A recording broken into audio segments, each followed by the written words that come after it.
Hey everyone, hope everyone had a really good Easter weekend. Sun's out, weather's brilliant.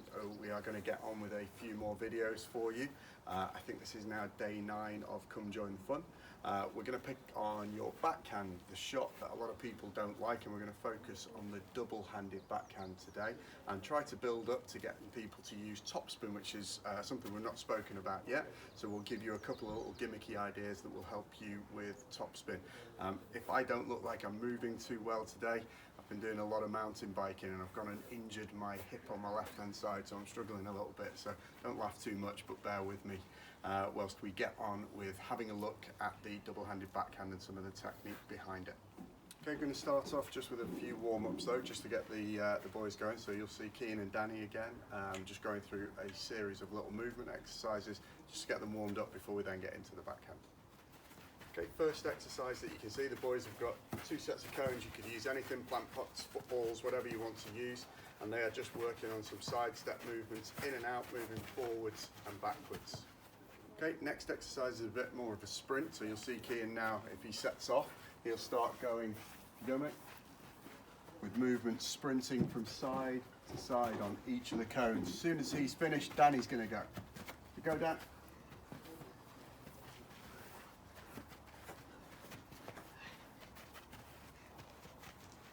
Very good. Next one you'll see them doing is that they are egg and spoon style with their racket and ball, going in and out of the cones and then sprinting back and just carrying on doing that. Final one they're going to do, if you have a look, they're now dribbling along the floor, just bringing it in and out of the cones, both going out and coming back towards the camera. So gets them using forehand and backhand sides of the racket whilst they're doing this.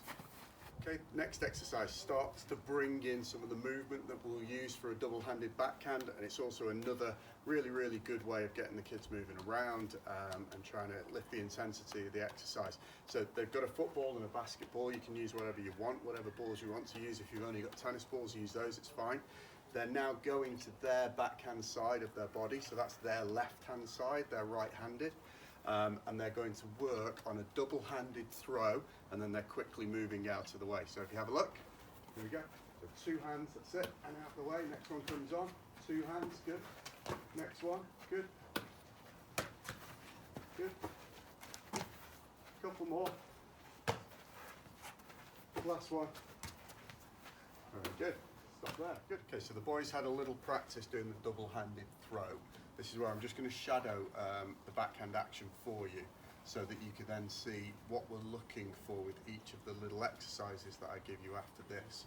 So first thing that I'm going to do, facing now this way as I'm playing towards the fence over here, I've got my ready position. First movement that I'm going to be making is to take the racket straight back, keeping the racket head nice and high. So what I don't want to do is let the racket drop low, and I don't want to go too big, it's time consuming on the take back. So I'm looking to keep the racket head high on the take back.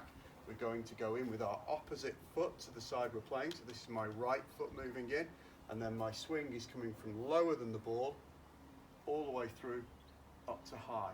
And we've talked about a couple of positions already in previous videos. So this one we call the star position, okay? So a star position coming through to this big nose high elbow finish. So we'll be looking for them to go from a ready position, keeping the racket head high on the take back, stepping in and coming from low up to high. We're going to go from the racket action that I've just shown you back to the ball again. We're going to try and build back up the pieces that we need to get this double-handed going with the racket. Danny's now got the football again, and he's going to go and really work on the shapes that we want him to get for the double-handed backhand. So he's now facing the fence, as I was when I was showing you with the racket. He's going to set his star position. Good. We're going to keep this nice and straight at the back, and then he's going to do his throw coming through to me. Go. And you can see he's finished with that big nose position. So set it again, Danny. Just hang on. So he's got the correct foot coming in. He's nice and side on here. His arms look good at the back. So what we wouldn't want to see is this kind of look. We want the arms quite relaxed, but straight. Coming through to big nose. Brilliant. Next exercise is to get the ball being thrown over the net. Now I'm going to do it in a cross-court direction as well. Kean's on for this one. What you should see him do is go from a ready position, move towards his backhand side now, take the catch as I've thrown the ball to him, and then you'll see him go through the positions that Danny was using earlier. So into his star position from that side on, stepping in with his right foot and coming all the way through to this big nose finish. Here we go. Split. Good. Keep that high follow through. And one more.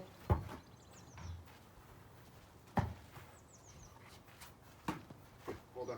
A little bit about the grip, just to get you used to how you would hold it for the double-handed backhand, and then we'll move it on to some little rallying exercises or some little gimmicky tricks that will help you with the backhand. So I am right-handed, so I'm going to have my strongest hand as my bottom hand on the grip, and I'm going to have my weaker hand above it. I don't want there to be any gap in between. I don't want the hands to overlap. They're just going to sit really snug next to each other here, and the bottom hand sitting very, very similar to the chopper grip that you saw when we did the serving exercises. So the grip to be this, setting ourselves now in a position that's going to begin to allow us to use some topspin as well because of the angles that will create on the racket, but we'll talk a little bit more about that shortly. Okay, next exercise is just to start to build this confidence now with the backhand. You're going to get Kean to try to shadow the action from a start position. So what you'll see him do now is a split, moving out towards his backhand side and then working on that take back to follow through that we've been using with the throws that we've done. So off you go, so split, swings, comes back, good, go again, swings, good. Okay, next idea to give him a little bit of confidence with the backhand swing. We've got a swing ball. So a lot of you will have these at home. If you don't, we've got other little ideas coming up as well, so don't worry. This gives him no court to have to land the ball in, just the freedom to take his swing. What I want to see from him is as he swings his backhand now at the ball, that he goes all the way through to this high finish.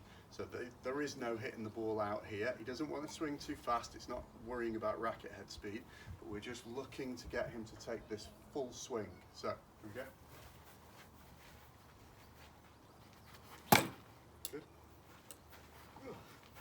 One more. Very good. Two more little exercises, one here for you that helps you with the double-handed backhand. We saw the sock used when we were working on the serve in a previous video. Now we're going to use it just to give the player freedom to get used to this backhand swing before we put them on the court and they have court boundaries to worry about. So attach this to my racket, tennis ball in the end of the football sock. I set it for Danny. And all he's going to do, similar to Kean on the previous exercise, is to feel confident to swing all the way through and finish in his big nose position. So, when you're ready, Dan. Good. Make sure that swing comes from low to high, lower than the ball, up to that high elbow finish. Good. Final little helpful exercise for the double-handed backhand.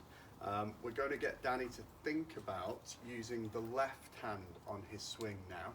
So he's a double-handed player, a right-handed dominant double-handed backhand player.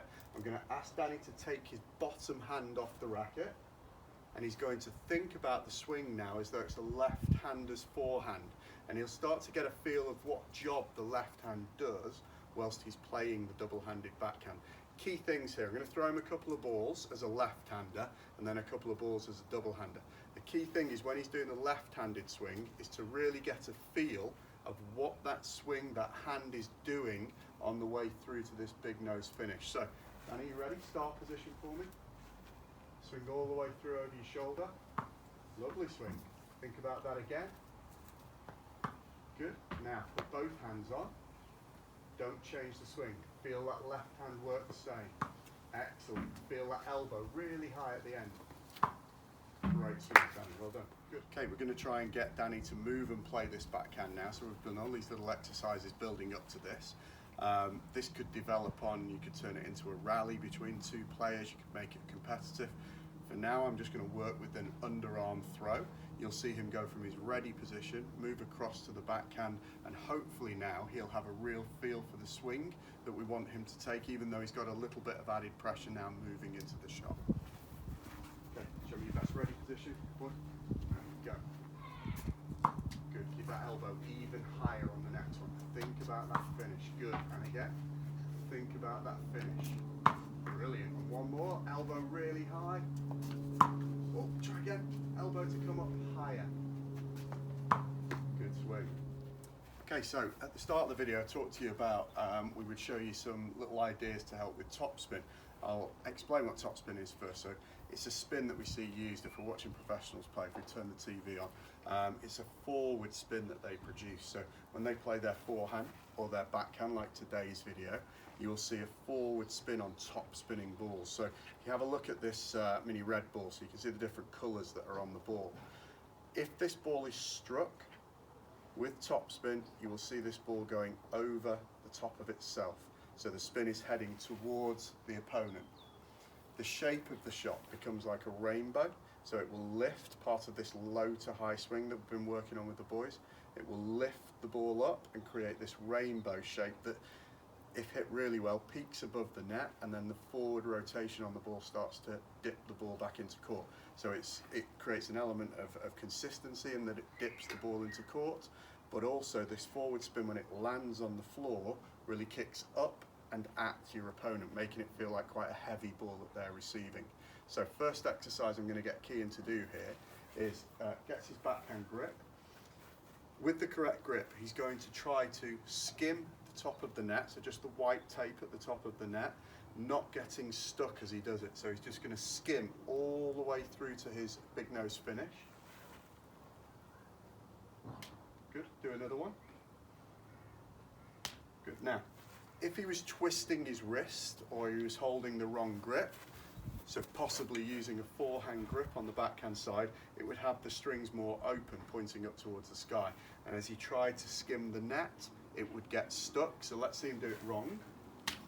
So that's what you're not looking for when you're doing this. You're trying to make sure you get the skim. So if you make sure you've got your correct grip again, go into your star position, and we should see him skim the net.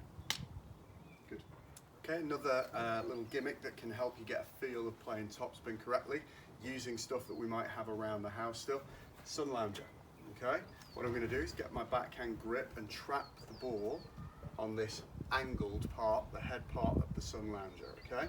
And all I'm going to try to get a feel of is coming up the back, so I'll just drop the ball for a second, coming up the back of the ball and finishing in this big nose position. And I should be able to roll the ball up this angled part of the lounger. So here we go.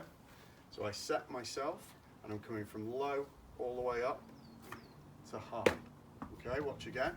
So I trap the ball and I'm coming from low all the way up to high. And on that last one, hopefully, as the ball came over the lounger, you could get a real feel or a real look at that forward spin. Okay, final little exercise, something I thought of earlier that could be a really, really good way, very similar to skimming the net, very similar to the sun lounger idea, using a bike and just thinking about the spin of the wheel on the bike. So I take my backhand grip and I'm placing it on the tyre. And all I'm going to try to do is brush up so that I make the spin go forwards on the wheel. And then once it's going, I'm going to try to keep skimming it. If I go wrong with the shape of my racket, it's going to stick.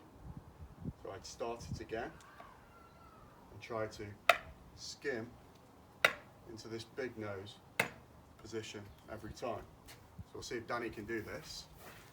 So set your racket to the wheel down. So skim up, make sure you get big nose at the end. Good, now see if you can do it. Good. Good, one more. Brilliant. Great, good.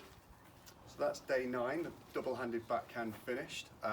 We'll be back with more videos, but go away and try that. The backhand is always a difficult shot for a lot of people, and we want you to start using it more and more and more. So use the little tips, come up with your own versions of those little exercises, and just give yourself the chance to improve your backhand by using it more.